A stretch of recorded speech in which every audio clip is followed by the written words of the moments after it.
పేద ప్రజలకి సంక్షేమ పథకాల ద్వారా సేవలు అందిస్తున్న వాలంటీర్ వ్యవస్థ పైన ఆంక్షలు విధించడం పైన ప్రస్తుతం స్పందించడానికి కొంతమంది విజయవాడ పశ్చిమ నియోజకవర్గ మహిళలు ఉన్నారు. వారి మాటలోనే తెలుసుకునే ప్రయత్నం చేద్దాం. నమస్తే అండి.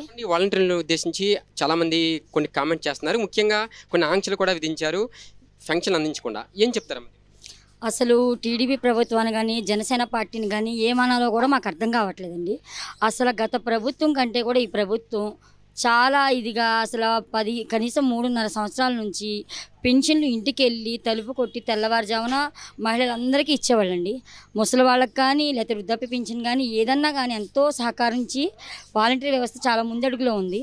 కరోనా టైంలో కూడా అసలు వాలంటీర్లు చేసినట్టు ఎవరైనా చేశారా అనేది ఇక్కడ ప్రశ్నార్థకం. కానీ అసలు ఈ ప్రభుత్వం ఆపి ఇది సచివాలయం వ్యవస్థని ఆపి వాలంటీర్లందరినీ ఇబ్బంది పెట్టి అసలు ప్రజలందరూ ఇంత బాధపడటానికి కారణం టీడీపీ కానీ జనసేన కానీ ఈ రెండే. కాబట్టి అసలు మళ్ళీ వాలంటీర్ వ్యవస్థ ముందుకు రావాలి అంటే వైసీపీ పార్టీ మళ్ళీ అధిక మెజారిటీతో గెలవాలి. పశ్చిమ నియోజకవర్గంలో ఆసిఫ్ గారిని వేశారండి. ఇక్కడ ఎమ్మెల్యే పోటీ చేస్తున్నారు. ఆయన మైనార్టీ వ్యక్తి, కానీ అసలు ఆయన బడుగు వర్గాలందరికీ కూడా ఆయన చాలా అంతకుముందు కార్పొరేటర్గా చేసినప్పుడు కూడా ఆయన అసలు మనలో ఒకళ్ళలాగా కలిసిపోయి ఉండేవాడు. ఆయన చాలా సహకరిస్తారు, ప్రతి ఒక్కరికి స్పందిస్తారు. ఆఫీస్కి వెళ్ళి డోర్ కొట్టి అమ్మ మాకు ఈ పని కావాలి, ఇలా మా అన్న ఈ పని జరగట్లేదు మాకు అని అంటే ప్రతి ఒక్కళ్ళు కూడా ఆయన సహాయం చేసిన వ్యక్తి కార్పొరేటర్గా ఉన్నప్పుడే. అలాంటిది ఇప్పుడు ఎమ్మెల్యేగా నిలబడుతున్నారు. ఆయనకి సీట్ రావటం, ఆయన మళ్ళీ మనలో ఒకళ్ళలాగా గడప గడపకి తిరగడం మాకు చాలా సంతోషంగా ఉందండి. ఆయన మళ్ళీ గెలవాలని మేము మనస్ఫూర్తిగా కోరుకుంటున్నాము. కానీ టీడీపీ ప్రభుత్వానికి జనసేన పార్టీకి మేము చెప్పేది ఒకటేనండి, మీలో మీకు ఎన్నున్నా సరే ప్రజలను ఇబ్బంది పెట్టకూడదు. వాలంటరీ వ్యవస్థని ఆపకుండా ఉండాల్సింది మీరు. వాలంటరీ వ్యవస్థను ఆపి జగన్ గారిని ఏదో నష్టపరుద్దాము లేదా జగన్ గారికి ఏదో మైనస్ చేద్దాం అనుకున్నారు. కానీ ఇది కూడా మా అందరికీ ప్లస్సేనండి. ఎందుకు అని అంటారా, వాలంటరీ వ్యవస్థ ఆగడం వల్ల జనాల్లో ఎంత ఇబ్బంది కలుగుతుంది, మాకు ఎంత నష్టం జరుగుతుంది అన్నది మళ్ళీ ఒకసారి మేము తెలుసుకున్నాము. దీనివల్ల మీరు మాకు చాలా హెల్ప్ చేశారన్న, వాలంటరీ వ్యవస్థ ఆగడం వల్ల మాకు ఇంత నష్టం జరిగింది అని ప్రతి ఒక్కరికి తెలిసేలా చేశారు. కానీ మళ్ళీ తప్పకుండా ఫ్యాన్ గిరగిరా తిరుగుతుంది, మళ్ళీ తప్పకుండా ఫ్యానే వస్తుంది.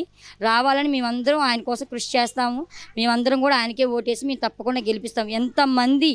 ఎంతమంది మీరు వచ్చి ఫ్యాన్ను ఓడించాలని చూసినా, మా జగనన్నని మీరు ఓడించాలని చూసినా మేము ఎవ్వరం ఆయన్ని ఓడనివ్వము. తప్పకుండా ఫ్యానే గెలుస్తుంది. ఆసిఫ్ గారి పైన ఆర్థిక పరంగా ఉన్నటువంటి వ్యక్తి సుజనా చౌదరి గారిని బీజేపీ తరఫున పోటీ చేస్తున్నారు. మరి ఆర్థిక పరంగా ఆయన గెలిచే అవకాశం ఉందా, లేదంటే పేదవాడైనటువంటి షేక్ ఆసిఫ్ గారు సుజనా చౌదరి గారండి ఇప్పుడు ఎమ్మెల్యేగా పోటీ చేస్తున్నారు. ఆయన ఎవరు ఏంటి అనేది ఇప్పుడు ఆయన వెళ్ళి మేము వెళ్ళి ఒక కాలంలో నీళ్లు రావట్లేదు, లేకపోతే అసలు మాకు పంపులు పని చేయట్లేదు, వాటర్ దొరకట్లేదు, కరెంట్లు పోలు లేవు అని చెప్పడానికి ఇప్పుడు మేము ఢిల్లీ స్థాయికి వెళ్ళి ఆయన అడగాలండి. మేము మాలో ఒకడైన ఆసిఫ్ అన్న ఇంటికి వెళ్ళి మేము తలుపుకొట్టినా, ఆఫీస్కి వెళ్ళి మేము తలుపుకొట్టినా, అర్ధరాత్రి ఫోన్ చేసినా స్పందించే వ్యక్తి ఆయన. ఒక కరెంటు పోల్ లేదమ్మా, ఇలా కరెంటు రావట్లేదు, ఇవాళ జరిగిన దాంట్లో గడప ప్రోగ్రాంలో ది బ్లేడ్ బ్యాచ్ వాళ్ళు తిరుగుతున్నారన్నా, అర్ధరాత్రి ఇప్పుడు గంజాయి తాగుతున్నారన్నా అంటే వెంటనే పోలీసు వాళ్ళకి ఫోన్ చేసి ఇన్ఫామ్ చేసి ఇక్కడ ఒక సెక్యూరిటీ గార్డ్ని పెట్టండి, పోలీసు వాళ్ళు ఇక్కడ నైట్ టైంలో ఉంచండి అని చెప్పి మళ్ళీ వెంటనే మా ముందే ఫోన్ చేసి మాట్లాడారండి. అలాంటి వ్యక్తి ఆసిఫ్ గారు.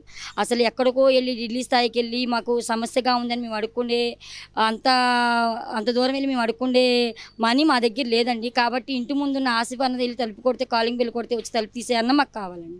Hit TV presents like, share, comment. TV వాళ్ళకు కూడా నేను ఒక సర్ప్రైజ్ ఇద్దాం అనుకుంటున్నాను. మీరు మాత్రమే జెస్సీ ఎందుకు అయ్యారు? ఇలాంటి అమ్మాయిలకి పిలవడానికి బాగుంటుంది. చందు సాయికి like you and have a జనాలకి ఒక పేరు నచ్చిందంటే దీనికి ఒక ప్రాసెస్ ఉంటుంది. ఎందుకు ప్రాసెస్? డైరెక్ట్‌గా వెళ్ళిపోదాం. ఏదైనా ఒకటి మర్చిపోయినావా నువ్వు? మర్చిపోయినా మేడం. ఏం మర్చిపోయావు? ఏదో ఆ టైంకి మన సుడి బాగుంటే ఎవరన్నా చూపిస్తే రాయగలం, కానీ డోర్ టు డోర్ సేల్స్ చేసేవాళ్ళు. శారీ వస్తుంది, శారీలో వెనకాల కట్టుకుని